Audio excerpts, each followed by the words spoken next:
প্রদত্ত চিত্রটির ক্ষেত্রফল কত? প্রদত্ত চিত্রটিকে আমরা ঘুড়ি বলতে পারি। যদি তুমি এর সাথে একটা সুতা বেঁধে দিতে তাহলে তুমি সমুদ্র সৈকতে ঘুড়িটা উড়াতে পারতে।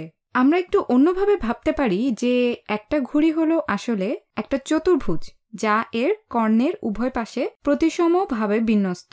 তাহলে এই যে এখানে এটা হলো এই চতুর্ভুজটির কর্ণ এবং এটি প্রতিসম। এখানে উপরের ও নিচের অংশ দুটি একে অপরের প্রতিচ্ছবি। এখন ক্ষেত্রফল নির্ণয় করতে চাইলে আমাদের ঘুড়ির প্রস্থ এবং ঘুড়ির উচ্চতা দেওয়া হয়েছে। অথবা তুমি এভাবে দেখতে পারো যে এটা যদি একটা পার্শ্বাভিমুখ ঘুড়ি হয় তাহলে এটা হলো ঘুড়ির উচ্চতা এবং এটা হলো এর প্রস্থ, যার মান 8 সেন্টিমিটার। এখন এই প্রদত্ত মানগুলো থেকে আমরা কিভাবে ক্ষেত্রফল নির্ণয় করতে পারি? তো এটা করার জন্য আমি প্রথমেই অর্ধেকটা অংশ আলাদা করে নিলাম। এটা হলো ঘুড়ির নিচের অর্ধেক অংশ এবং তারপর আমি উপরের অর্ধেক অংশ নিলাম আর তাকে দুটি ভাগে ভাগ করে দিলাম। তাহলে আমি এখানে লাল রঙের এই ছোট অংশটা পাচ্ছি, এই হলো লাল অংশটা, এবং আমি মূল রেখাগুলো এখানে করে দিচ্ছি যেন আমরা সহজেই এগুলোকে চিহ্নিত করতে পারি। তাহলে আমি এটাকে করছি সবুজ রং আর এটাকে বেগুনি। তাহলে মনে করো এখানে এই ছোট ত্রিভুজটি, আমি এটাকে নীল রং করছি। তাহলে এটা হলো নীল। এই হলো ছবিটা। আমি এটাকে রং করে দিলাম। রং করা হয়ে গেল। তারপর আমি এই অংশটাকে কমলা রং করব। তাহলে এখন এই লাল ত্রিভুজটার দিকে মনোযোগ দিই। মনে করো এই ত্রিভুজটাকে উল্টিয়ে ঠিক এইখানে বসালাম। তাহলে এটা দেখতে কেমন হলো? সবুজ অংশটা এখন এখানে বসবে আর এই হালকা অংশটা এখনো নিচেই আছে এবং এই লাল ত্রিভুজটা দেখতে অনেকটা এমন হবে।